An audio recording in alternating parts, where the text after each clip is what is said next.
You're listening to Sweep the League.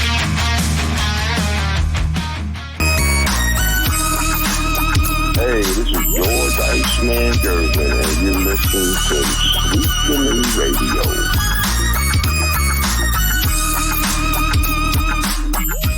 After a long, seems like forever holiday, Sweep the League is back here on Taco Tuesday.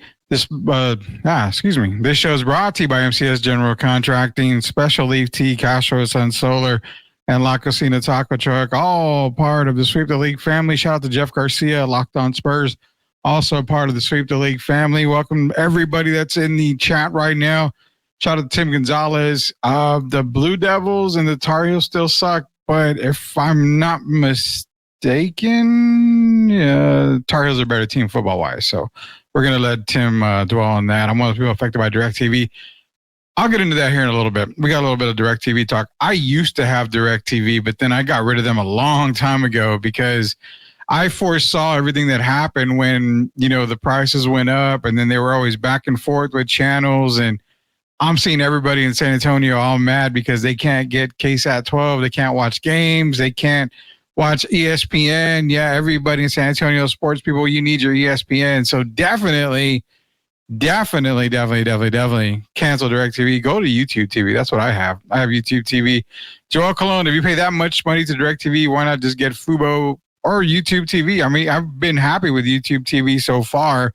No issues, knock on wood, that I've had.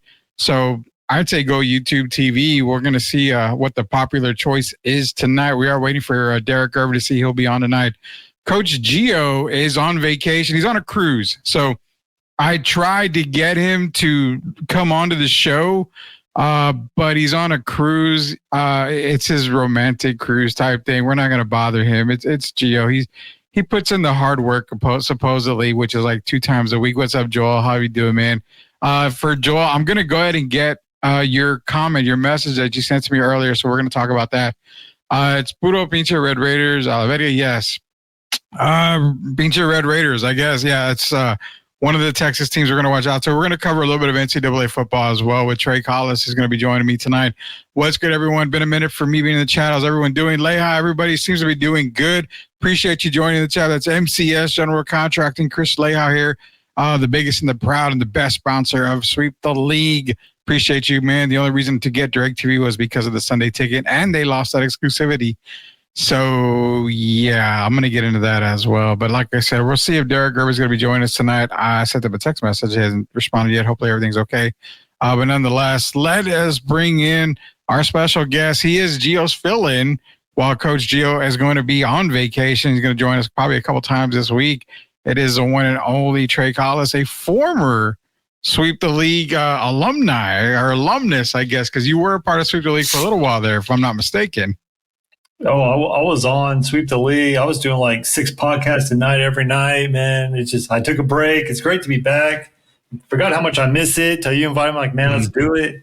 I miss it. I miss talking sports, but I'm with you. I ditched Spectrum TV and went to YouTube TV, and I'm a fan, dude. I'm sorry. I like it. It seems like YouTube TV is the way to go. So, I mean, ranking it right now. So I've had them all. I've had Spectrum, of course. I mean, you're like 21 years old, so you don't remember these days. But I'm 38. Okay. Well, you're still young in my book. I had Spectrum back when it was Time Warner, but even go before that, it was Paragon Cable. I don't know if you remember Paragon Cable. You do? Okay, so it was Paragon Cable when I was a little rugrat running around the bowling alleys and stuff. It was Paragon Cable. So, yeah, that's how far we go back. I mean, everybody's like Spectrum TV. No, bro. It was Paragon. Yeah. And I remember Paragon because they used to be the first ones to give you the little the wood box where you like move the channel over. Everybody knows you move it all the way to the right, and you move the little knob, and you can kind of see a little bit of something there for all you old school guys out there, you dirty guys out there. Every now and then you'd see a clear picture for like a brief second or two. So, yeah, that was the old days. But it was I've had AT&T Uverse, which Uverse is great. I'm not going to lie. AT&T Uverse was really good. but it just went up like, oh, you're paying $34.95 for 12 months. Okay. After 12 months, you're paying $57.95 for the next 12 months. Cool. All of a sudden, it's $145 for the remainder of the contract. You're like, holy cow! Like I'm paying like 9 times the price of what I was paying for the beginning. So then it was DirecTV for me, man. But I mean, can we just rank YouTube TV is probably the best right now. Well, it depends on what you want. Honestly, I had Fubo TV before I had YouTube TV. For college reasons, Fubo's the way to go. If you just like college, you get you get the Big Ten Network, you get the Stadium Network, you get all the college games that you want at your exposed right there. But NFL wise, I downloaded it. I got it. I love it. I think YouTube TV is the best way to go for everything, for sports, for movies, for everything else. It has all the channels in the world. It's not that expensive. I actually just got Sunday Ticket on YouTube. I wasn't going to do it, but I got it yesterday. So how does that work? Because I've been bombarded with, you can make payments, 4 payments, but I looked at the payment. It's like $85 a month for the payment. It's $104 for 4 months right now. So you're going to pay $104 plus the $79 for the monthly fee. So $200. Well, I got lucky. I actually get free because I'm a Verizon customer. And so I upgrade. Hey, whoa. If you're a Verizon customer, you get free YouTube TV? If you got a new phone or got a new upgrade, you can get YouTube TV or Sunday Ticket on them for the first year. So all I got to do is I'll go get a phone tomorrow. If that's the case. I don't know if the promo is still going, but that's what they're banking on. I'm like, all right. So I already had it. And then I was like, well, you can upgrade your service. So I upgraded to the unlimited plan, whatever that means. I can never go over gigabytes or whatever. But they said, yeah, you can get Sunday Ticket now. I'm like, okay. Wow. Okay. Well, now you've got me intrigued because I didn't want to pay $200 for 4 months. To get, and at that, I mean, YouTube TV, you're still dragging like 10 seconds because Derek would call me on the phone, be like, did you see that pass? I'm like, oh, there it is. There's the pass. I'm already, lagging behind so much. But yeah, the only reason why people got DirecTV, to be honest with you, was because of NFL Ticket. Yeah. Now NFL Ticket's not even there.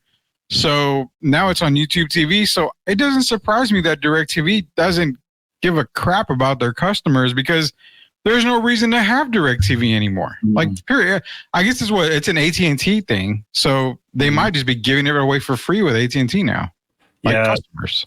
Well, DirecTV, they're trying the streaming network. They're trying to go like YouTube TV where you don't need a satellite dish anymore. You can just stream it like you do YouTube TV. But even that's even more expensive than what you get for YouTube TV right now. So YouTube TV, I honestly think YouTube TV is the best. I'm paying like $75 and I get like 200 channels. Yeah. So I'm very impressed. It has not froze up on me. I can watch anywhere I go. I can family share. You can share with your family up to 5 or 6 screens. I can't remember, but I'm very impressed with YouTube TV.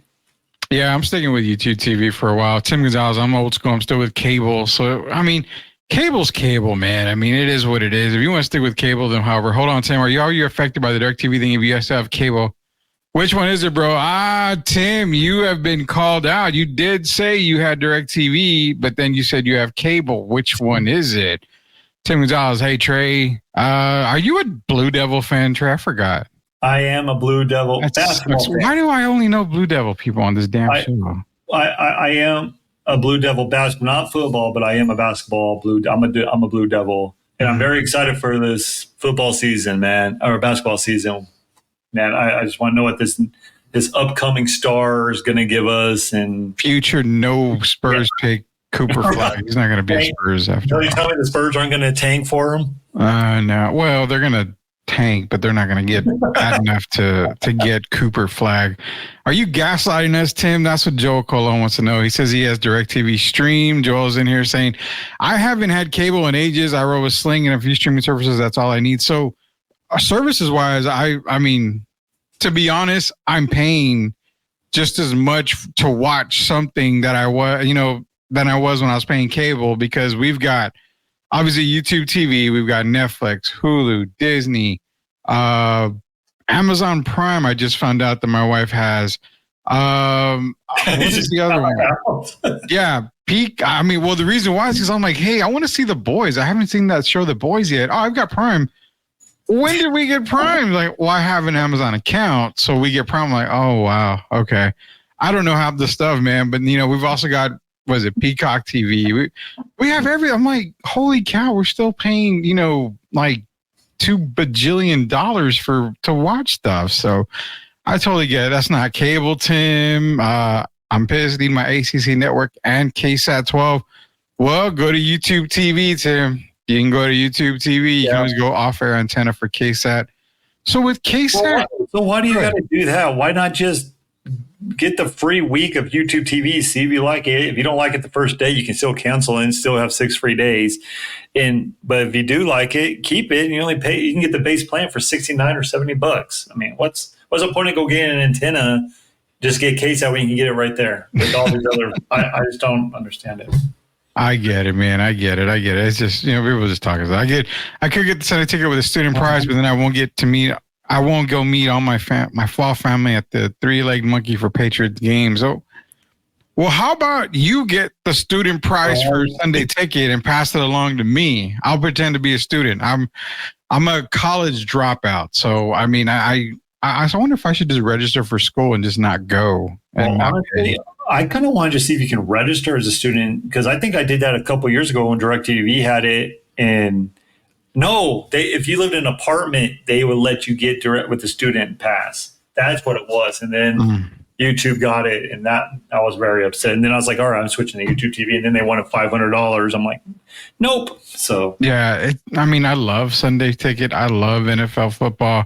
Sucks I can't watch my Falcons unless they're on national TV, but I'm not paying $500 or whatever to do anything like that. That's crazy. Jacob Erics, I subscribe to the stick. Well, I mean, there are certain legal, quote, illegal, quote, legal stuff that you can get and watch certain things on, but not going to get too much into that. I don't want to get any type of emails threatening everything that we do on the show.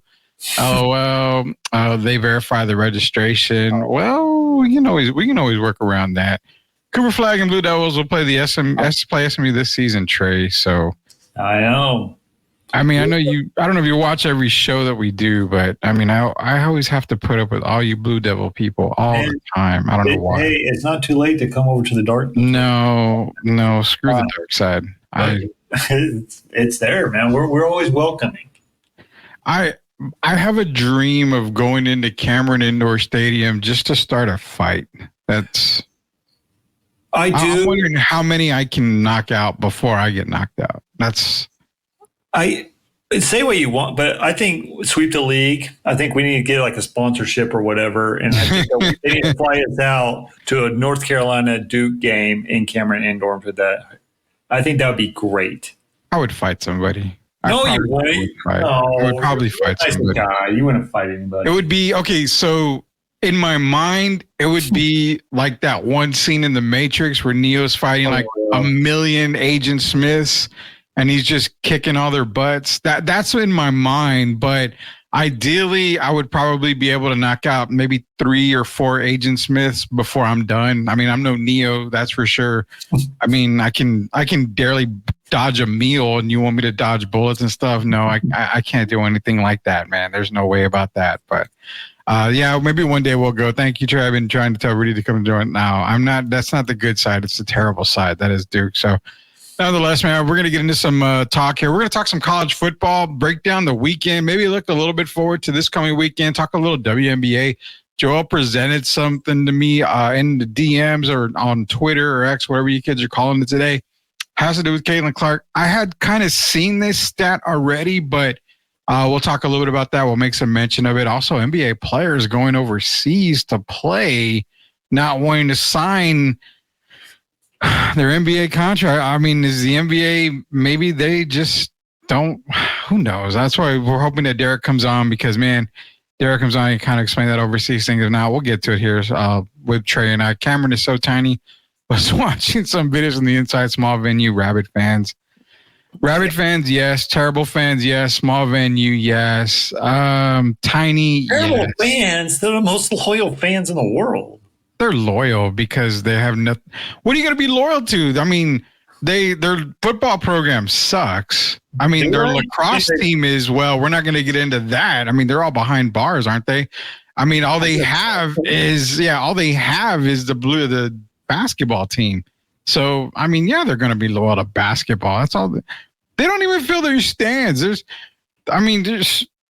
Let's be real, man. There's more people at the worst Mexican restaurant in San Antonio set to eat than there is in field that they play in over at Duke. I mean, nobody watches that football team. The football team. Well, they lost their head coach at Texas A&M, which whatever. I'll get into that. But Duke actually has for football. They have been down, but they remember a couple of years when they played Johnny Manziel in the Cotton Bowl. They went to the Cotton Bowl game. They went to. They knocked off Clemson the first night of the season last year. I mean, they have talented. They've been getting some talented young players over there at Duke. It's just it's a basketball school. It's like Kansas. It's never going to be a football school. It's always going to be a basketball school. Yeah, it's always going to be a basketball, but you can't say that about Kansas. Not this year. I mean, Kansas has a legit shot this year. So I'm telling you, they have a legit shot. FSU starting 0-2. Yeah, we would not make that. We would not bring that up till later on because that's terrible. Come on, Rudy, the lacrosse thing was a hoax. They all got vindicated. I don't know. That shows you how much I know about Duke. I just know crap was going on about Duke, so I don't care. And I made Tim mad. Hey, watch it, Rudy. Hey, I mean, you're gonna come at me with Tar Heel stuff. I got to come back at y'all with Blue Devil stuff. And you know what? Then we're just getting started when it comes to the Blue Devil and Tar Heel stuff. We used to be worse than this. Trey can vouch for that. It used to be a lot worse. The only thing me and Gio agree on was. Yeah, it seems like every person we have on here, I'm a Blue Devil fan. Like, geez, can we find somebody else besides Blue Devil people? No, it's not going to happen. So let's cover off some of the NCAA football here. This is going to be Trey Collis, Rudy Campos Jr. Still waiting to see if Derek Irvin will come on. If not, he should be back on tomorrow. But let's get into some college football talk.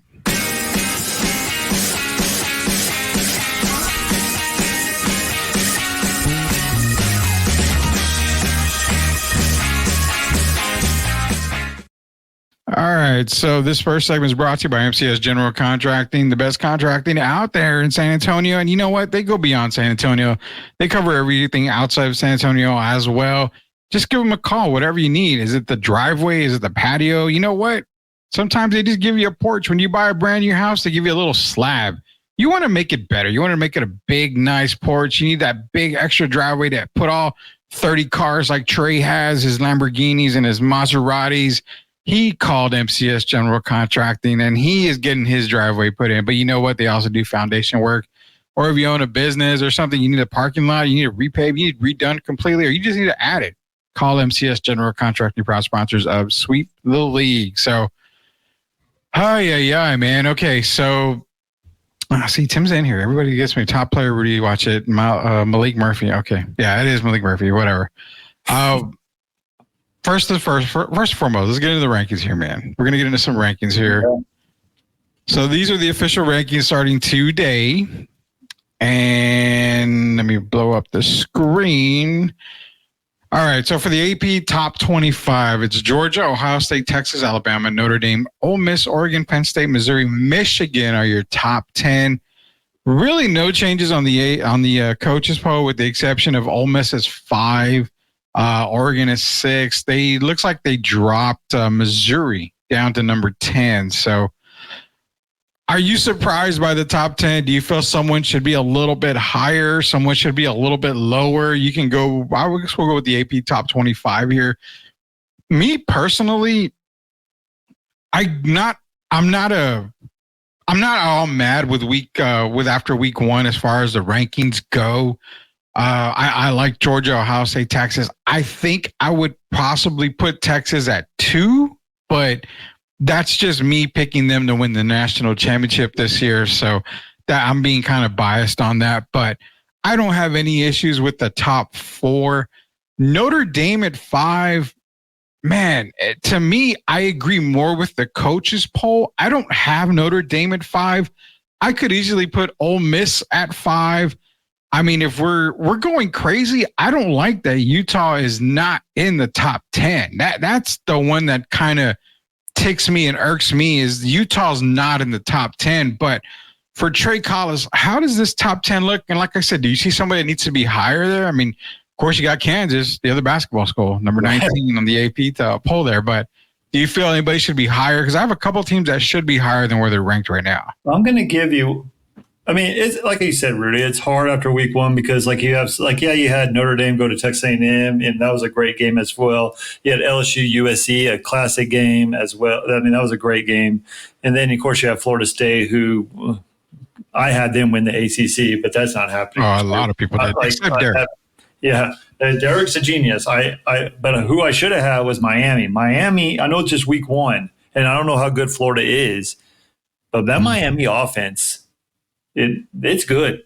Like that team is loaded. I'm not saying they're back, but if you're just going after week one, I would probably, I'll put Miami up there over Penn State. Really didn't look that great to me. I would drop them out. I mean, they didn't look all that impressive to me.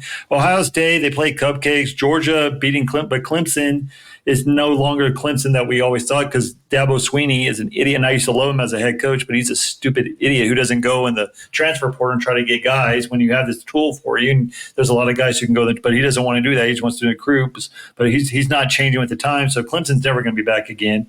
But man, it's just hard after week one because they play these cups, but I'm with you. I'm all on the Utah Utes this year. I have them win the Big 12. I think they're going to dominate. I think they're going to be great. I think they're going to be in the top. I think they're definitely going to be in the top 10, maybe top 7 at the end of the year. Missouri's another one, but Oregon and Ohio State really didn't look that impressive to me this weekend, and that's hard because I actually do like both those schools.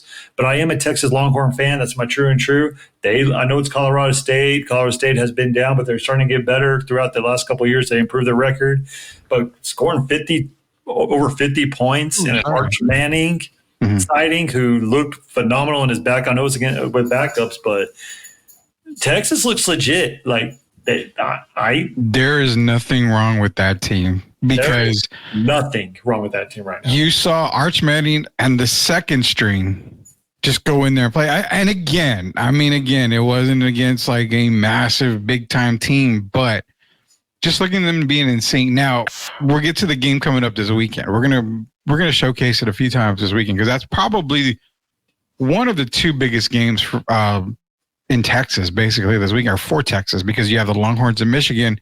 And you have Texas State against UTSA. That's a massive game. I don't think people understand how you may think, it's Texas State. It's UTSA. I mean, why are we talking about them?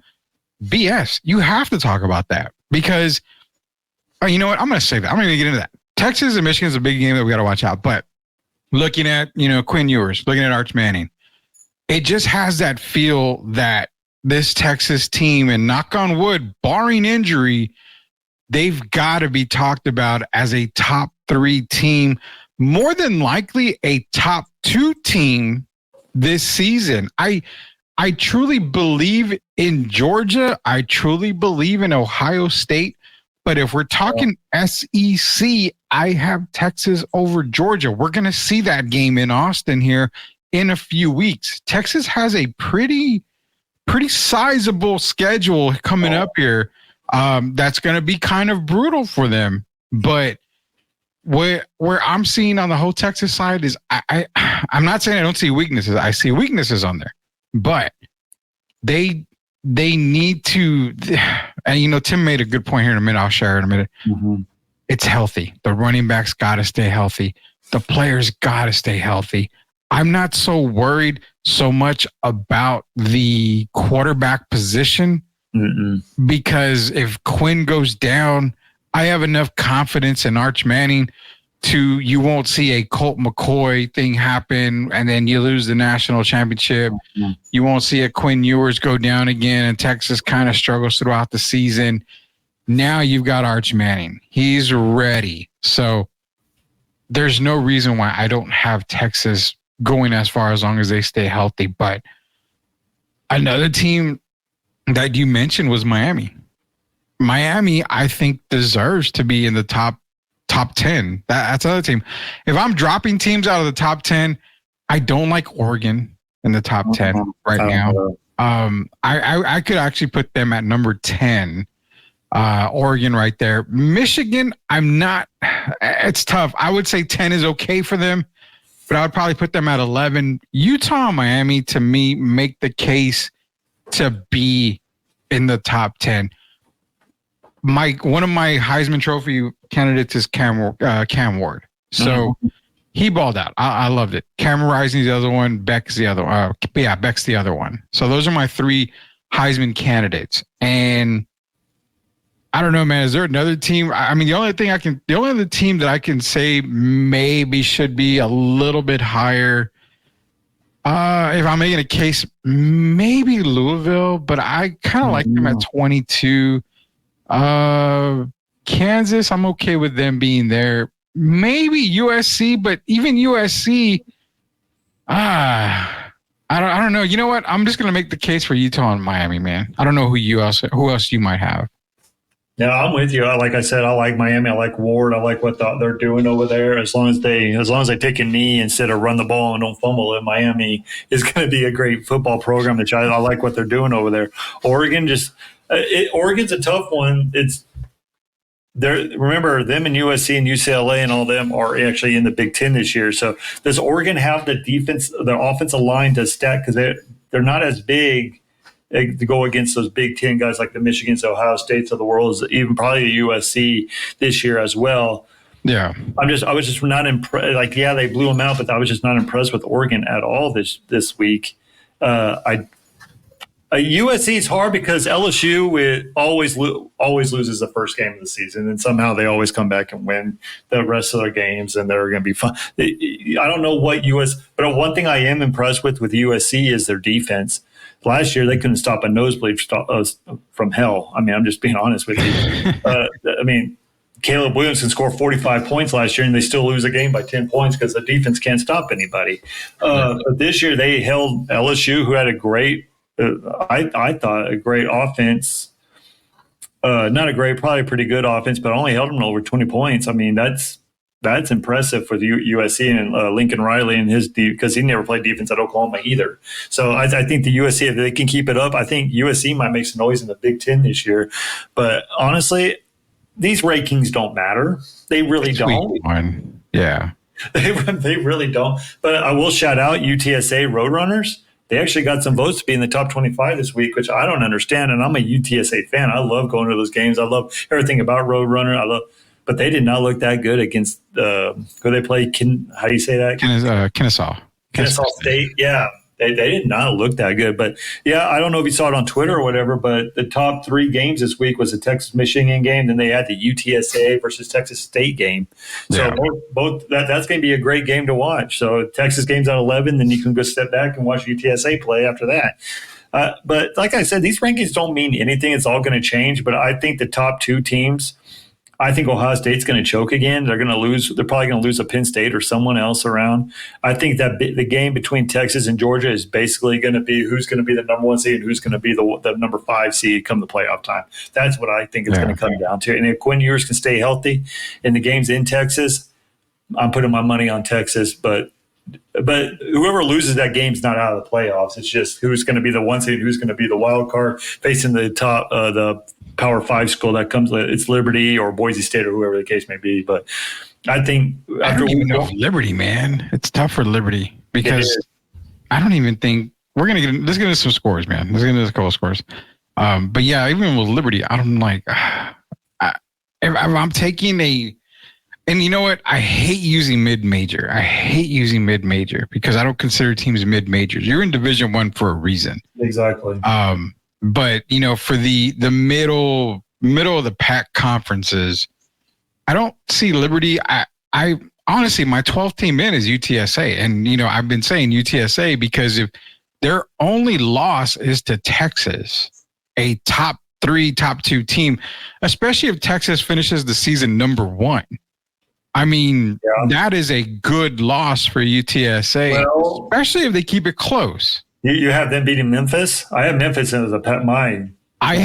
So they have 3 tough games, UTSA. Now, I will consider the Army game tough. I do consider that tough for them, but I think they'll be able to get it done this year.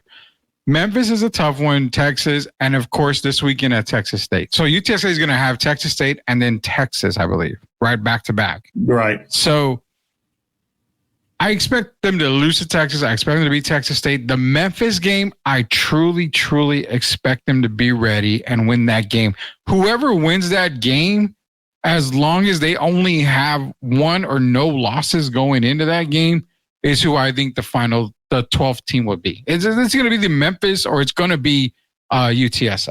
It's going to be one of those teams, unless UTSA shits the bed this weekend against Texas State, and then they're going to lose to Texas. I mean, there's no way they can beat Texas. No, I'm not going to sugarcoat it and say they have a chance. You know, for me, they have a chance. They may go up 7-0 on Texas. They may go up 14-0 on Texas, but we're not going to lie. When they played them a couple of years back, they were right there. I think they even held the lead, if I'm not sure. They had the lead going into halftime, and then you just saw the death of the Texas team with their own. And then UTSA lost like a big couple of offensive line. I was at that game, and I'm going to be at that game in a couple of weeks too.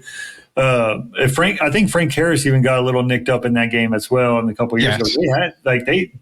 They'll play Texas tough. I'm not any doubt about that, but they're not going to beat Texas. In Texas, I think they're going to roll over Texas State. I think this last week's game that even Jeff Traylor said they didn't play their best ball. They were very sloppy with everything. And I look for him. Jeff Traylor's a great coach, and I think that he's going to correct everything. And I think you're going to see a better UTSA game. I think the only losses that UTSA is going to have is Texas, and that's not even a bad loss because you're going to Austin. That's not going to count towards anything. It just depends how bad you're going to lose. Are you going to lose by 40 or 50, or are you going to lose by respectable margin of 20 or 15? You know what I mean? I think a good loss, and it's so funny. Like, oh, this is a great loss for UTSA against Texas, but I think a good loss is to keep it under 40. Wow, yeah. You have that respect for Texas? Yeah, I mean that's how good they look now. If they keep it under 30, it's a great loss. Yeah. I mean, to me, it's competitive. And that's what I'm saying. You got to keep it competitive. Now, again, a loss is a loss. I mean, I'm not saying, oh, hey, go out there and lose 45-10 and we're good. No, you want to make it, 45-44 or something. You want to win. No matter what, you want to win. Right. But it's just how you lose. If you're competitive, great. If you can compete with a Texas team, then there's no reason why you can't beat a Memphis team or any other team for that matter. And that's where I look at it. There's no such thing as a moral victory, but in some cases like this, there are moral victories, man. Well, here's the problem with this big 12-team playoff. Because a lot of people have Boise State too. Boise State's really not going out and playing it. Like if you're an undefeated Liberty or Boise State, but then UTSA goes and plays Texas, but they lose, you have that one loss. Is a committee going to hold that against them, against an undefeated team like a Boise State or a Memphis or whoever the case may be, a Liberty? So that's a problem. And I'm glad that they're putting the one of those schools in the playoff no matter what. I do, but I think it might need to be more. But I think the committee needs to reward like UTSA and Jeff Traylor going out and playing these top dogs like a Texas and doing all this, where these others feel like Liberty, like what was it last year? Liberty, like we saw in the bowl game, Liberty didn't play anybody all year, but they were undefeated, so we had to put them in that bowl game, the big, and then get annihilated by Oregon. I mean, you got to reward these teams who go out and play top-notch competition. Big brother, the case may be, and I don't know, man. I honestly have Memphis. I think Memphis is doing good. Since SMU's out, I totally forgot they're in the ACC. With the ACC being down, SMU might get. I mean, is the ACC the new Pac-12? I mean, ACC is horrible. They are horrible. As you can tell by Florida State, my ACC conference winners, Florida State, that is terrible. So terrible. I mean, I'm looking at Liberty's schedule. I mean, they played Campbell. They won 41-24. They've got New Mexico State next. They've got UTEP, which again, UTEP's not a terrible. I mean, they have made games close. They've got the ever so lovely Appalachian State in a few weeks. I mean, there's really not very many teams on that schedule. Exactly. I can make a case for Jacksonville State, maybe a Sam Houston, but there's really not a whole lot of teams in there that are going to scream. Now, that's what I'm saying. They go undefeated. You can't make the case for them over a UTSA or a Memphis squad. Or you know what? I'm even going to go on a limb here. I'll go one more better. If this weekend comes and you see Texas State beating, UTSA, I'm not saying, don't quote me on this because I'm not saying I'm picking UTSA. I'm not taking Texas State. But if you see Texas State win, that's a huge win for them because then they have Arizona State at home, which is a good program. If they win there, they could run the table. Dude. And you make the case for Texas State to get in. Yeah, I mean, if they beat Arizona State, Arizona State's not a top 25 team by any stretch of imagination, but at the same time, it's a top-notch power school. It's a bigger conference school. Which is in the Big 12. That's a big power school. It's going to boost them over a Liberty, I do believe. And that's what I'm saying. Like if you have an undefeated Texas State Bobcat team and you have an undefeated Liberty team, you've got to reward them going out. You've got to give it to Texas State.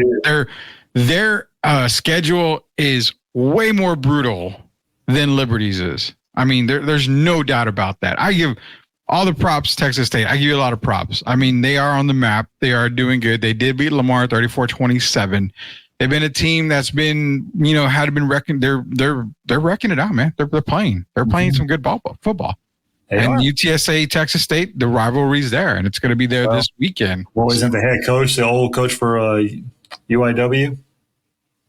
Yeah, that's true. There's a lot of San Antonio ties everywhere, man. There is, dude. San Antonio, for the longest time, San Antonio, San Antonio, besides Texas, this area, the little Metroplex, Austin, San Antonio area, like San Marcos, New Braunfels, all the way down to San Antonio, they weren't known for football. Like they weren't really like a college atmosphere. But now with UTSA and Texas State and Incarnate Word, and man, these teams are building. And then San Antonio's area is doing a really good job of recruiting within the state and with everything. And it's becoming like it's getting big. So I'm very impressed with what is going on with Texas State to UTSA, Incarnate Word, and all. It's getting big. Like you have people who actually want to go play at UTSA instead of going to Austin, or because they want to stay close to home because they like Jeff Traylor, or they want to go to Texas State because they like that small town atmosphere, but it's still big enough or far away from home where they can get away from the parents and still party and everything like that. So this area is starting to hit up really good. I'm very impressed with what they're doing right now in the last 5 years. Yeah, and I feel like Jacob Eric, if UTSA can at least keep it close against Texas, it's going to heat up faster than a junkie spoon. Yeah, that is very, very true. I thought that a couple of years ago in Texas. Honestly, UTSA, if they had the players, they would have won that. They just got injured, and the death of Texas linemen just was the difference in that game. Yeah, bigger, stronger, and not saying anything negative about UTSA, but Texas at the time was a bigger and stronger team. This Texas team is way bigger, way stronger, way quicker. I mean, it's a very big juggernaut that they're going to have to pull. But again, it's just how you play against them that's going to make a difference here. But before you look at Texas, you've got to get through Texas State. It's going to be a tough matchup. Normally, I'm confident in UTSA going into San Marcos and winning, but I'm not quite as confident right now. We got more college football talk. We're going to take a break. We are way past due our break, so we'll probably take a longer commercial break than normal here. It is Trey Collis, Derek Gervin, probably be on tomorrow. Coach Gio is on vacation. Rudy Campos Jr. Give us a minute. We'll come back, talk some more NCAA football with you guys.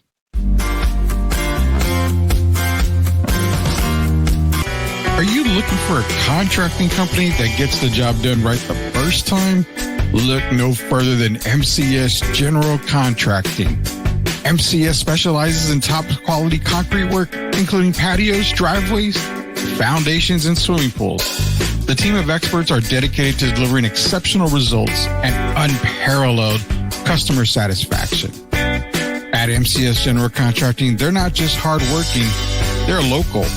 Based in San Antonio, they are committed to building relationships and trust within the community. That's why MCS guarantees your satisfaction. They pride themselves on getting the job done right the first time, every time. So why wait? Contract MCS General Contracting today to schedule your project and experience the difference for yourself. MCS General Contracting. Building a better San Antonio, one project at a time. Proud sponsors of Sweep the League. Howdy from Texas. You've got to be tired of the sizzling electric bills and the Texas heat, right? Well, partner, we've got the solution for you. Introducing Castro & Sons Solar, harnessing the power of the sun to save you some serious cash. Their top-notch solar panels will have you soaking up the savings in no time. Imagine lower electric bills, a reduced carbon footprint, and the satisfaction of going green. Their expert team will take care of everything from installation to maintenance.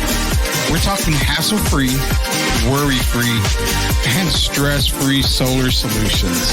So why wait? Join the solar revolution with Castro & Sons Solar. Let the Texas sun shine bright and your savings shine even brighter. Castro & Sons Solar, empowering your home one sunbeam at a time. Call them today and let's get this solar party started. Spurs fans, are you ready to stay ahead of the game of the San Antonio Spurs with the best coverage in the business? Tune in to Locked On Spurs, the daily podcast that brings you expert analysis, exclusive interviews, and all the latest news and updates for your silver and black.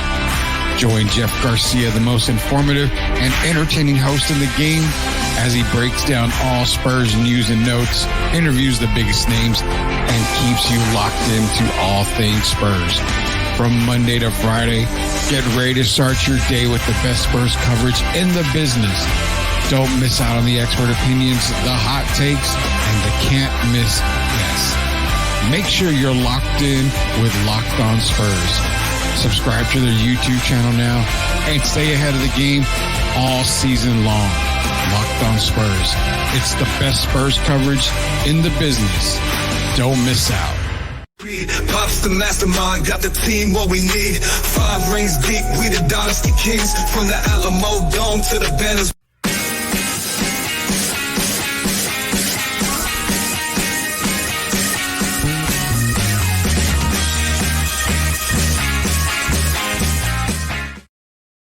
All right, welcome back to Sweep the League. It is Trey Collis. It is Rudy Campos Jr. Derek German should be back tomorrow. Coach Gio on vacation. I swear that guy has more vacation than anyone I have ever met in my life. You sign the guy to a contract, and he gets paid, and he gets everything he wants. And I didn't read the last page where he had put unlimited amount of vacation and PTO. So, man, he's still on that stage with his girl. I mean, hey man, you know what? It's date night every night for him. I have no problem with that. You know, he got it. He wanted it. He got it. He held my my head over the fire, so he got paid and he got his deal. So, no questions. JC, special leave in here, man. Appreciate you joining us tonight, JC. Everything you do for us here at Sweep the League. It says afternoon. Oh, it is afternoon, probably where you're at. I think he's in town, so it's evening here, afternoon there. Masha, Josh, head bow, of course. You know, we give everybody, all JC, we give them all the credit here. It seems to make a case for Appalachian State possibly to make it in if they run the table. I'm going to pull their schedule up in a minute. UTSA versus Texas State on ESPN Saturday afternoon.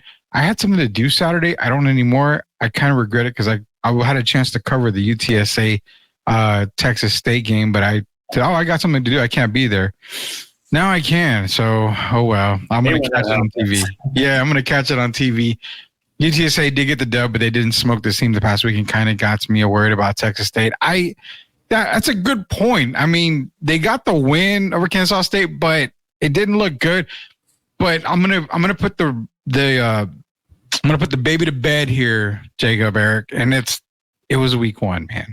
It's week one. It's hard to come out like Alabama and these teams and go 63-0 or something like that. Ohio State's doing 69-12 or whatever. It's hard to do that, for any school. Nonetheless, the schools that are, playing, like I said, Monmouth State of, Delaware going up against Alabama. It's like it's just week one. So don't let week one get you. A lot of the cobwebs are there. Kids are coming off practices. It's their first time playing a game.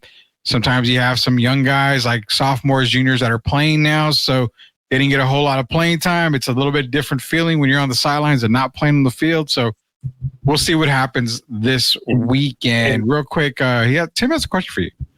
Question for Trey. I'm an ACC fan. Is this Miami's year to come out of the ACC? And if so, who's second? Virginia Tech, SMU, or NC State? Virginia Tech, no, Tim.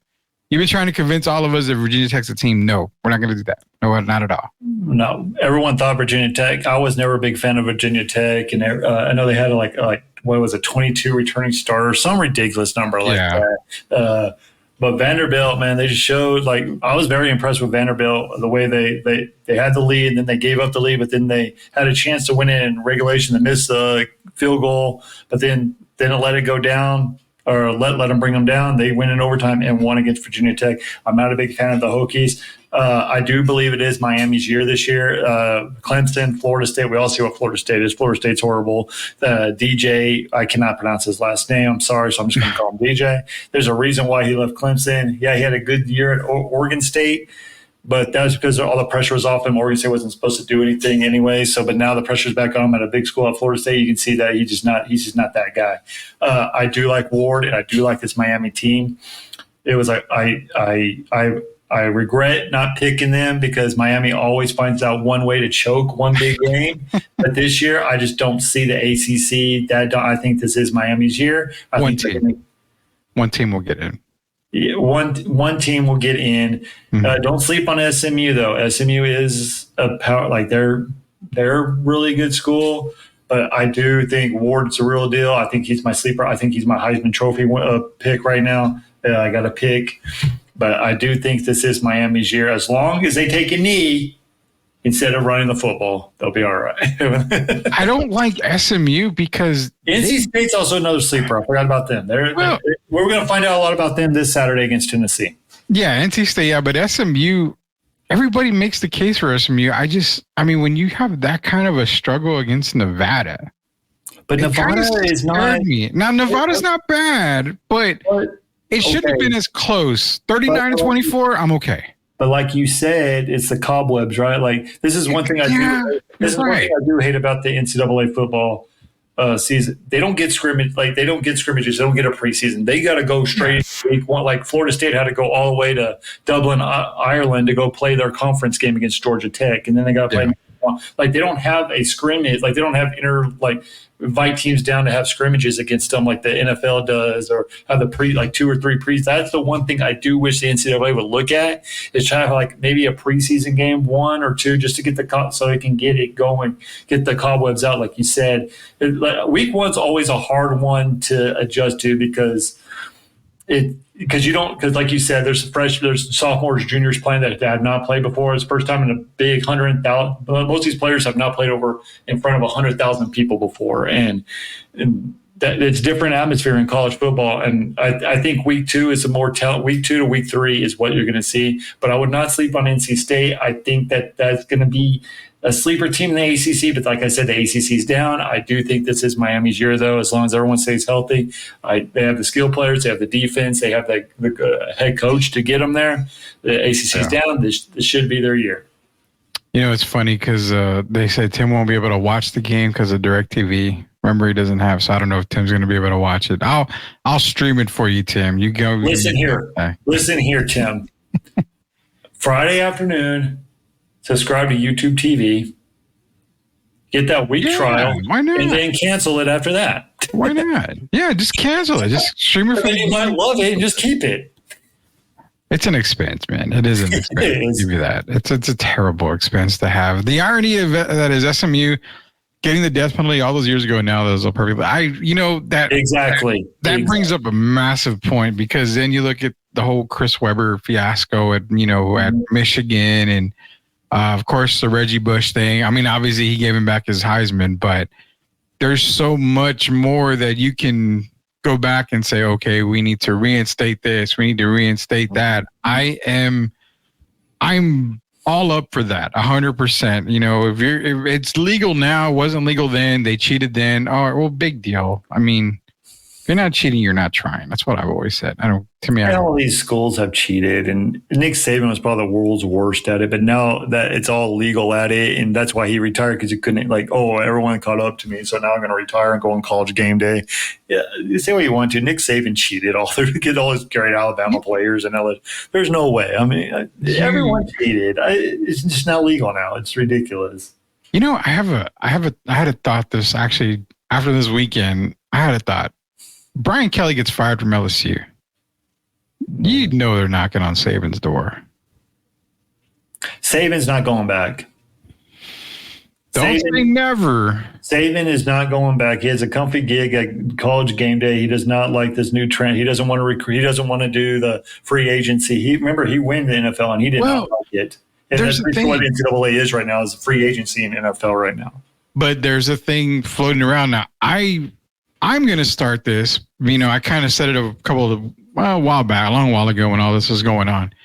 I said, if college teams are going to be paying players, you know, through NIL deals and all that stuff, you know, they have companies come in, they pay the players, perfect. Then what a college needs to do is it needs to focus on becoming a front office where you have Nick Saban, say Brian Kelly gets fired. Saban's the head coach. He shouldn't have to worry about that. He should be able to go to a VP of operations or a general manager and say, okay, this is my list of players. This is who we're recruiting. You know, this is kind of what they want. Can you make it done? Can you make it a done deal? So I would rather have my college, say I'm North Carolina and I have Mac Brown. I don't want to leave it on Mac Brown's shoulders to get NIL deals done, to do this and that. I'd rather have a GM at the college, or it could be the president of the college, whoever, or, you know, get a freaking, what do they call it? An athletic director, which they do have athletic directors. Just get them to focus on the NIL deals. They give you the players like, hey, these are the players that we're looking at in the transfer portal. These are players that we're recruiting. What can we do to get them here? I need you to focus on getting them here. Right. That's where I say it should be. Then Saban is good. Dabo Swinney should be good. A lot of these coaches. Dabo Swinney's not adapting with the times. Dabo Swinney's. Well, that's what I'm saying. Get somebody to do it for him. You just focus on coaching. He won't do it, though. I agree with you. Well, Colorado State's actually doing that right now. I don't know if you saw that game. They have the famous running back for the Denver Broncos. What was his name? Terrell Davis. Terrell Davis. Yeah, he's actually an ambassador for Colorado State and actually doing that to help boost their program a little bit. So it is starting to be done a little bit, but I just don't. I think Nick he's older. He doesn't want to do it anymore. I can see. I get your point, but I just don't see Nick Saban going back to the college rank. I think he has a nice cushy job over there with Pat McAfee and. I think he's gonna be tired of it. I think he goes. I think he goes. I think he goes back to coaching. Yeah, I think he goes back. I don't think he's going back to LSU though. Why not? I mean, a big program. Turn it back around. It's not that far. Well, Brian Kelly always does this. He always loses like the first game at LSU, and then he goes off and wins and playing for the SEC championship game. I mean, he's going to turn around. Oh yeah, it'll turn around. I'm not saying Brian Kelly's going to get fired, but I mean, if he was on the hot seat, I mean, it's like the whole Sark is playing for his job this year. No way in hell he's playing for. Okay, so if Texas doesn't make the college football playoffs, which they're not going to happen, if they just fall completely flat. They could. Yeah. We'll never say never because they got the rivalry game against Oklahoma. Well, yeah. They got a big game against Michigan. That if they lose those two, and then they have Georgia. It's this weekend. See a 3-team loss going to Big 12. It's this weekend, and this is what I told Gio and Derek, and we've all agreed. If Texas loses this weekend, that seat is getting warm for Sark. This is a must-win, Trey. This is a must-win for Texas. You have a non-championship Michigan team. They lost a lot of people. But they have lost Jim Harbaugh. But they have the majority of their defense starters coming back. No, but I'm saying on the offensive side, they are hurting.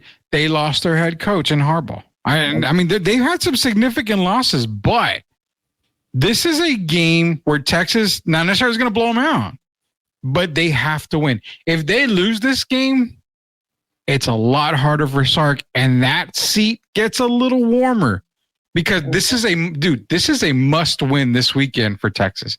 It is an absolute must weekend. If they get blown out, are you doubting me? If they get blown out by Michigan, they get blown out, then they got some questions to answer them, but I don't see them getting blown out. The Bunsen burner gets turned on the seat. Let's put it that way. You're talking about a head coach, but since Mac Brown actually took him to the college football playoff for the first time in school history, actually probably should have played for the national championship if you were just threw a back shoulder fade instead of throwing a fade to Adion Mitchell.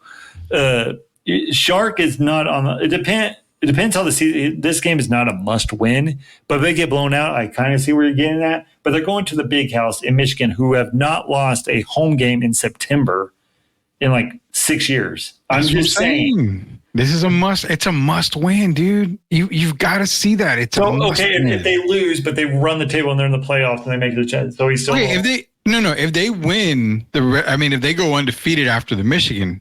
I mean, then okay, I'm fine with that. I think, but this lights a fire. It lights a fire. I'm not saying it's Sark's chair, but it lights a fire. Like, okay, we have fire. If you blow it in a couple more games, then we're gonna have to start lighting stuff up. We're gonna start. I don't know what the hell gaslighting is, but I'm not gonna use it. But we're gonna start lighting stuff, and that seat for Sark's gonna be a little bit hotter. I can't say that for certain. It just depends. Like if it's like a 20-point blowout and Texas never in the game, never had a chance. Yeah, I can see that, but I just don't see it happening. Like you said, that Texas defensive line's fast. It's good. They have the skill players. Michigan doesn't have the quarterback and they struggle against Fresno State. I mean, I think Ewers coming back. I think the only problem I do have is the running back position. That's if we had Baxter, we used to have the depth, but now we don't have the depth. It's all about Jaden Blue. I don't know if he got a little nicked up too last week, so I just don't know. That's my only issue. But they have the receivers, they have the quarterback, they have the defense, they have the cornerbacks, they have the defensive backs, they have the defensive linemen. That they're stacked. But can I see them getting blown? No, it's not going to happen. They're not going to get blown out. The reason why I say they're going to win by 15 points. Well, if they lose to Michigan, I'm the only person concerned. I'm not even a Texas fan. And I mean, it concerns me if they lose to Michigan.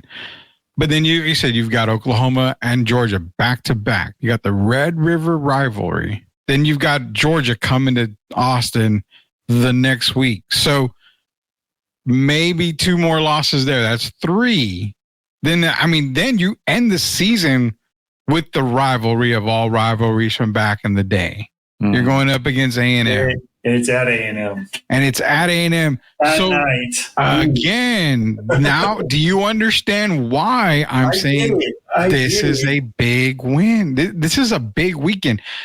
It sets up the rest of the season for Texas because then you beat Michigan, you beat Oklahoma, you lose to Georgia. I think they beat Georgia. I think they beat Georgia too. Gio says otherwise, but just because I think the game's in Austin, I think they beat Georgia. Honestly, the only hiccup I see beats for Texas is probably either Oklahoma or A&M. That is it. The 2 rivalry games, right? Like one of them. It's going to be one. Texas was the better team, but Gabriel played the game of his life. You throw the records out. Exactly. It's rivalry. So that's what I'm saying. I don't see Georgia coming into Austin beating Texas. I really don't. I don't see that. But, people are going to say it's going to happen. And I really think that one of those losses is either Oklahoma or A&M, one of the rivalry games. But I circle the Michigan game because this is when the season starts right now for Texas. They're still 0-0. Colorado State didn't matter. That was preseason. The regular season starts now this weekend for Texas, man. That's just me. I don't know, man. it's hard for me to put Sarkisian on the hot seat after what he's done in recruiting and gone to the playoffs last year. I just have a hard time no matter what. Now, I will say this. If the game was in Austin and he gets lose, I can see that. But going to Ann Arbor, it's kind of a different animal, right? Like it's 105,000 people. They haven't lost a game in like 5 or 6 years in September at home. I mean, there's a reason. But like you said, Michigan's down this year. Michigan, this ain't the same national title team that they had last year on the offensive side. The defensive side, but if you saw that, and I'm glad Nick Saban retired because we got Bond out of Alabama. We got people filling for Xavier Worthy and Whittington and all them. So I can see where you're coming from, but I just think it's got to be a little bit now. If they go on and lose to Michigan and they lose to Oklahoma and then they lose. We have the Georgia or Texas A&M. I can see where you're coming from, but I just think everyone's happy with what Sarkisian's doing right now. It's just hard. He's doing a good job. He's doing good. I'm not going to die. The only thing that's scaring me is the media is starting to get on the Longhorns, and the Longhorns, every time the media gets on them and they start believing Texas is back, they falter.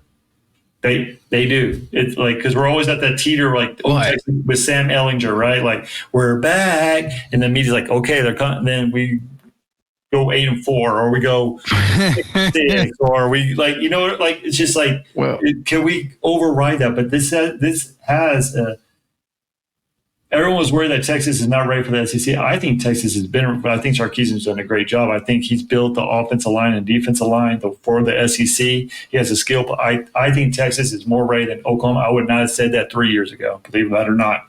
But I think Texas is so. I think Texas is probably one or two in the SEC right now. It's hard for me because Georgia's been there, done that. They have a 5th-year starting quarterback. Ewers, can he stay healthy? That's another thing. Like, are you going to blame Sarkisian? Like, if Ewers goes down, or like, you know what I mean? Like, because Ewers has yet to play a whole full season because he's been injured. No, but I'm not blaming Sarkisian for injuries. But I will say that you cannot use a Quinn Ewers injury as an excuse as to why. Not when you have the number one recruiting. No, because Arch is ready. And a lot of people say, "Oh, he needs another year, and it's a good thing." No. Arch is ready. So if Quinn goes down, then Arch is good enough to come in and lead this team. Now, if they can't get it done, then you go to the head coach. That's 100% on Sarkisian. That's 100% on him. So that's why, for me, Texas' season starts this weekend in Ann Arbor against Michigan at 11 o'clock. It's week 1 for Texas. This is week 1. Colorado State 52-0 is what it is. That was your preseason game. It was but it's hard, man, because they didn't go play like a cupcake team, like a. No, they didn't. Like Alabama did or whoever. Like Colorado, it's hard because they're a Division I school, but they're not that good. Like, you know what I mean? So it's like hard to judge. But I agree. I don't know. I guess I agree with you. Like the season starts this week. It does. Yeah. No, it does. It does. And I like Joel Cologne says, so that college game sounds like a good idea, but then let's just stop the charade and not call these schools colleges anymore and call them NFL, AAA. It pretty much is just it's like baseball. It's like AAA and AA right now. It's pretty much what it is in college football right now, or any sport, basically. Yeah, it is. I mean, that's what I'm saying is that you may as well just get a GM to handle all the NIL stuff. I mean, that's honestly, I like the NIL, but I think there needs to be a hard cap. Like there needs to be a cap on the NIL. That's what I think. Yeah, and FYI, we were calling about Cristobal and a lot of other people on the hot seat.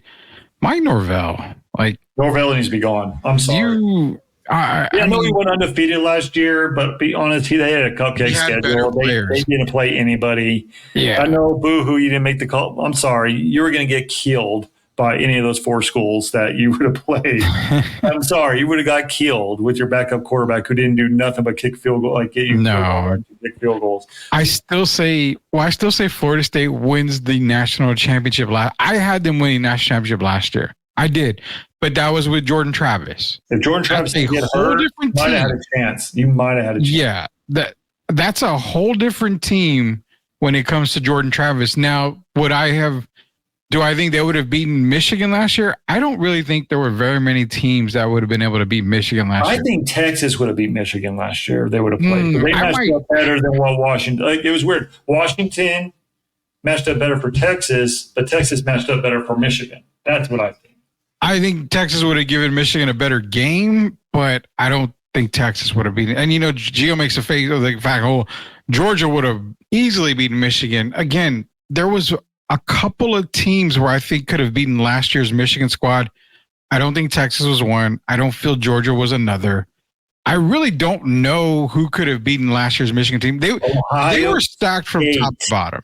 Ohio. This is what I like about the Big 10 this year. Yeah, but it's always Ohio State. Because it was always Michigan versus Ohio State, the last game of the season. Yeah. And both teams will be on it, but that's for who, because let's just face it, the other, like Iowa, Northwestern, whoever they play, that was a practice game for the playoff or whatever the case may be. Yeah. But this year, you have an opportunity, Michigan and Ohio State, to play the last game of the season and then play in the conference championship the following week. I'm telling you, if McCord would have didn't throw that interception and would have hit him down, the receiver down the middle of the seam, Ohio State would have beat Michigan last year. I'm telling you. Ohio State, if they would have played again, I think Ohio State would have got them. Who knows? Who knows, man? Yeah, Who knows? We got we're going to do a real quick, we're actually going to end the show here in a little bit, but we're going to get to a topic here from the WNBA. Joel Colon actually brought up this message to me, so all the credit goes to Joel for sharing this this interesting stat right here. Normally we end the show on an interesting stat. We get the reaction from the panel, so here it is. I'm going to go ahead and show it to you guys right now. This will be our WNBA talk. Let me hit up the WNBA bump real quick.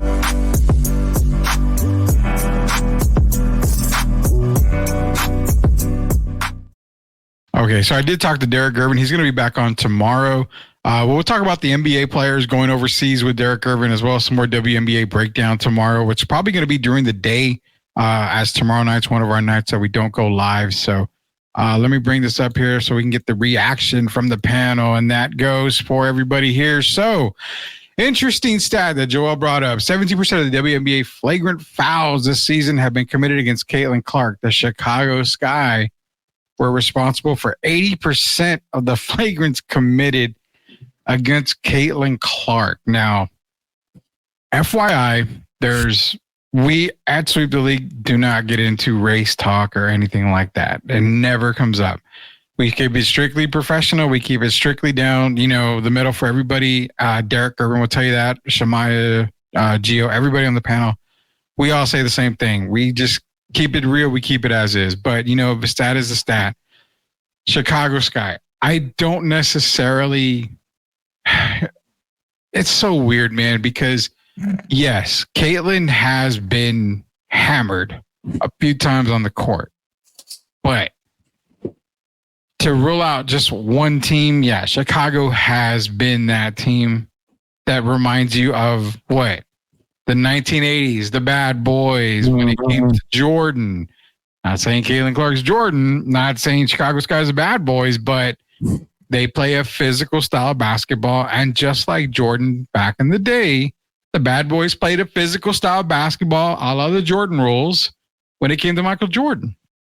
So I don't even know how to feel about this stat, man, but we go around the panel. So what are your thoughts on this right here? It's interesting because it's that respect level, going back to Angel Reese and Caitlin Clark, back to the a couple years ago when they played for the national championship, and the Angel Reese did all that, and I kind of agree with the stat. It has to go with I forgot that Chicago Sky player who purposely went after Caitlin Clark and pushed her and shoved her when the play was over, and she has a hatred towards Caitlin Clark. She does. It goes back to, like you said, to the bad boy Piston area. They just want to make her. I just don't understand it. I don't get it. I hate these stats because the Chicago Sky, I think mostly because the Chicago Sky are kind of frustrated as well because Caitlin Clark has had their number all year. Yeah. She scored the most points against them, most assists, more rebounds. Caitlin Clark is just on, there's just that one team where each player plays better against the team, and Chicago Sky is it for Caitlin Clark. Caitlin Clark just brings up her. I don't know if it's the Angel Reese factor. I don't know. It's because they're both like 1-2 in the rookie conversation or rookie of the year conversation. But Chicago Sky are fighting for the last playoff spot right now. I think the Indiana Fever are pretty much safe, but Chicago's kind of like you said, the bad boy Piston era. Like they want to play tough, they want to play physical, and sometimes they just get a little too physical with Caitlin Clark. They want to make them feel her or fill them. So it's interesting. But it's just weird because Angel Reese and Caitlin Clark actually like each other. It's just that one player, I forgot her name, but just push and shove. Diamond to Shields, I think is what it was. Yeah. It was Diamond to Shields. Yeah, but I just think that I think the Indiana and Chicago are going to have this rubber as long as those two ladies right there, because they're both going to be the face of the league coming up in the league. And it's a good place to have in the next 3 or 4 years. They're going to have a great little rivalry, those two teams, for the next 10 to 12 years to come. So it's going to be interesting to see. And I will say this, I love Caitlin Clark. I do. But sometimes, and the NBA is guilty of this too with LeBron James, Steph Curry, and the superstars as well. They want to say it. Derek says it all the time. They want to protect their stuff. More so LeBron than Steph. That's another argument for a different day. But they see Caitlin Clark as their money cow. They see how much ticket prices go up when Caitlin Clark and Angel Reese play against each other. So they want to protect their product, and that's the way they're going to do it. They're going to be more eyes on Caitlin Clark than any other WNBA star in the last 10 or 12 years. So I can see where the WNBA, but it's just basically the LeBron James factor. Like, LeBron can do anything. Argue with Caitlin Clark is not LeBron. I'm not saying that. I'm just saying Caitlin Clark is the money cow for the next decade to come because the tickets have skyrocketed. And I wouldn't be so sure on that. I wouldn't be so sure. Well, honestly, AJ Wilson, man, she's doing a great job. AJ Wilson, but I do like Angel Reese too. I'll tell you this. I'll be honest with you on this. And I told Derek on the show Friday, I believe, and he agreed 100% with it when I made the comment to him. And I'll make it again tonight. When I said, if Paige Buchers came out in this year's draft, she would be number 1. Caitlin Clark would have been drafted number 2.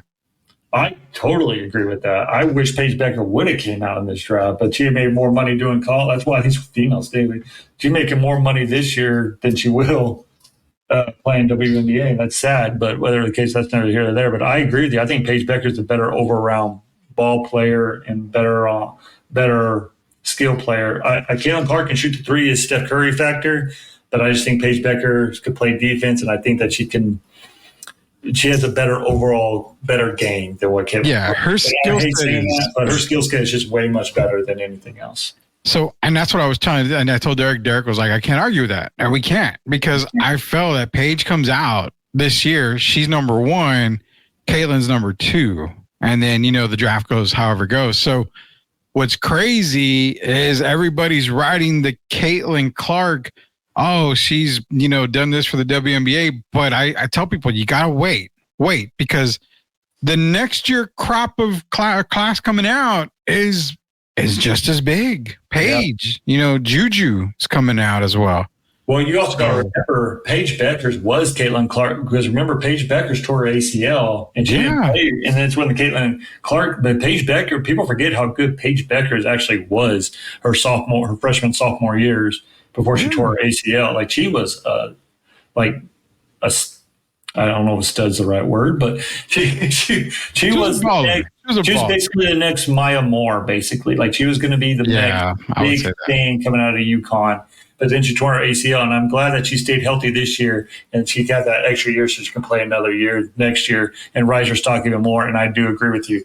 Paige Beckers is going to be these 3 girls: Angel Reese, AJ Wilson, and Caitlin Clark, Angel Reese. All that WNBA's in a good spot right now. I played this about 10 years ago, but it's fun basketball to watch. It's getting better. The girls are getting better. I mean, it's in a good spot. So I'm happy that people are actually going to games now. Maybe that can increase their salary, whether Caitlin Clark's not making more off endorsements than she is playing the whole season in WNBA.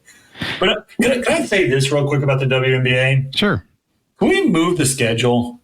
Like Angel Reese, Caitlin Clark, all these rookies, they just got done playing a national championship or a Final Four, and in a month, like they're already playing again in another season. Yeah. Like, you know, or if they stayed another year in college, they still have like 4 or 5 months, and that's what people don't understand. Is like they're probably tired. Good thing the Olympics were this year too, because they got that extra 2-week, 14 days off that for the break. So I just wish the WNBA would start a little bit later, because they do that, then they have the draft, and then next month or in 3 weeks already doing preseason games, and then they're starting the season.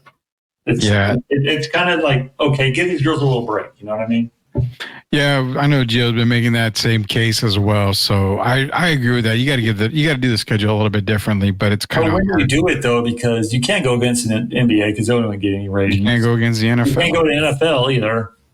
So I guess this is the right time to do it. But compete against baseball, which, I mean, I'm not no disrespect to baseball, but people don't really get interested September, October. Yeah, until the playoff times when it starts heating up. So it makes perfect sense for them to go right now. One last question here, or one last comment from Joel Cologne. And how about that Cheryl Swoop, Stephen A. Smith beef about Caitlin Clark? It's kind of funny. To me, it's kind of comical because, I mean, Cheryl Swoop's one of the all-time legends. Oh, she was phenomenal. I mean, I will say this, one of the all-time legends is Cheryl Swoops. And I don't know a lot of the reasons behind what she said. I mean, Caitlin, did it in more than 4 years, which is not true. She did it in 4 years. She broke the record, Kelsey Plum's record, in 4 years. Same amount of time Kelsey Plum did.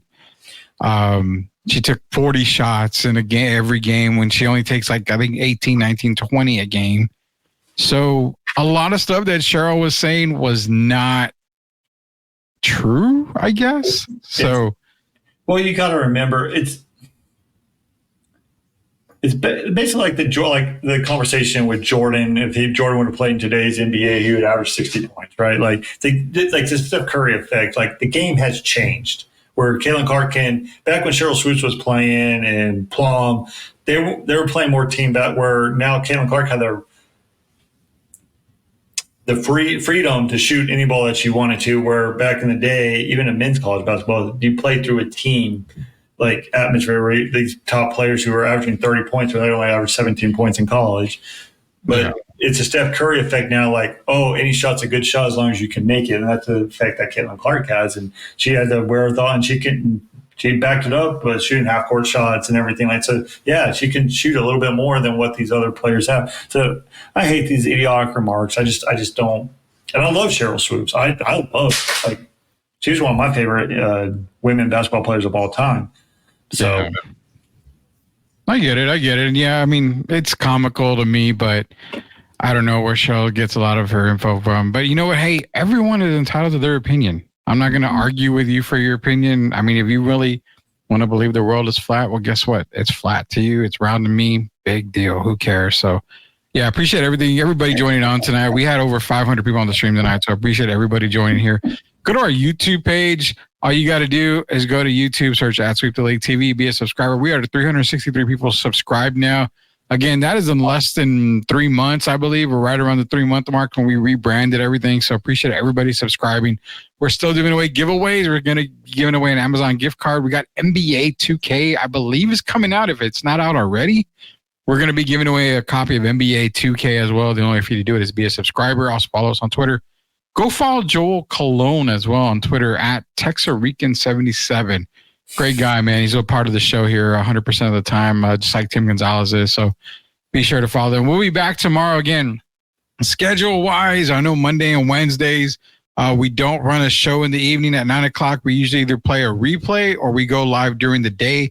If we go live during the day, we'll replay that show at 9 o'clock. So either way, you're going to get something from Sweep the League at 9 o'clock tomorrow, but we'll keep everybody posted. And then we will be back again live on Thursday and Friday as well to get you ready for the weekend. So again, like I said, Derek Irvin will be back tomorrow. Just talked to him a little while ago, so he'll be back tomorrow. Louis Luna, La Cocina Taco Truck and man himself, man. Hit up La Cocina Taco Truck, man. It's in New Braunfels. short drive to get satisfied, man. Great street tacos, quesadillas, everything. Everything is good. So appreciate you joining in, Louis. Fair warning, it's mostly political, LOL. Hey, man, it's your Twitter, it's your X's. You do whatever you want to do, man. You do whatever you want to do on your own page, brother, man. But I appreciate everybody joining us here. So, again, Derek will be back tomorrow. Gio will be back next week. He's on vacation. He's on a cruise. Hoping the best for him on that cruise. Hope he has fun. But for Trey Collis, it is Rudy Campos Jr. Until we speak again, we'll see you later, knuckleheads.